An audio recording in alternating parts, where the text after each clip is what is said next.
বিসমিল্লাহির রহমানির রহিম। সম্মানিত খামারিবৃন্দ, গরু পালনকারী ভাইদের প্রতি, মুসলমান ভাইয়ের প্রতি আসসালামু আলাইকুম, হিন্দু খামারির প্রতি আদাব।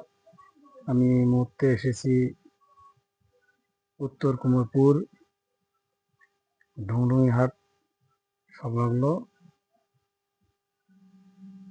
এসে দেখলাম একটি গাভীর ফুড পয়জনিং হয়েছে। গাভীটি আজ 3 দিন ধরে খাচ্ছে না, শারীরিক দুর্বলতা।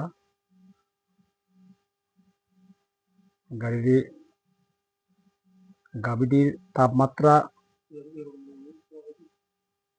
98 ডিগ্রি সেলসিয়াস।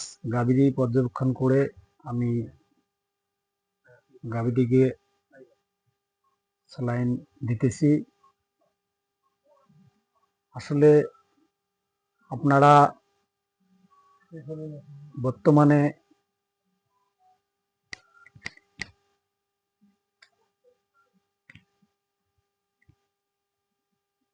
বাইরে থেকে ঘাস আনিয়ে গাভীকে বা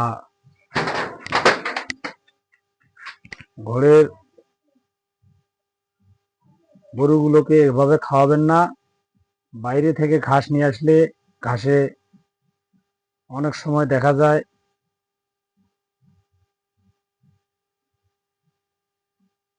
মানুষ এখন সবাই ধান চাষের জমিতে ধান লাগাইছে। এই ধান ক্ষেত্রে অনেক কীটনাশক ব্যবহার করে, ইউরিয়া ব্যবহার করে।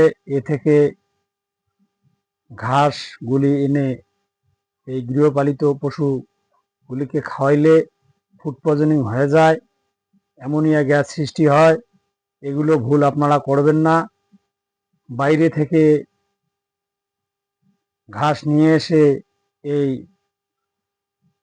যেগুলো ধান বর্তমানে আমন ধান লাগা হয়েছে, এই ধানের জমি থেকে ঘাস নিয়ে আসলে খাওয়ালে এরকম ফুড পয়জনিং হবে।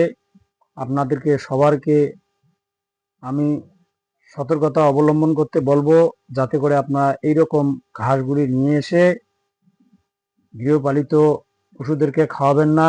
এ থেকে আপনাদের ক্ষতি হবে। অনেক সময় ফুড পয়জনিংয়ে অনেক গরু বাছুর মারা যায়। এই ভুলগুলি আমরা করব না, কারণ ঘাস খেয়ে অনেক গরু ফুড পয়জনিং হয়ে মারা যাচ্ছে। এই সতর্কতা আপনারা অবলম্বন করবেন, যাতে করে এরকম দুশ্চিন্তায় আপনারা না ভোগেন, গাভীগুলি অসুস্থ হয়ে পড়ে না। এদিকে লক্ষ্য রাখবেন। আমি মোহাম্মদ এনামুল হক, পল্লী প্রাণী চিকিৎসক, পাখিরহাট বাজার, নাগেশ্বরী, কুড়িগ্রাম। সবাইকে ধন্যবাদ। আমার পরামর্শ ভালো লাগলে কমেন্ট বক্সে অবশ্যই কমেন্ট করবেন। সবাই আমার জন্য দোয়া করবেন। সবাইকে ধন্যবাদ। আল্লাহ হাফেজ।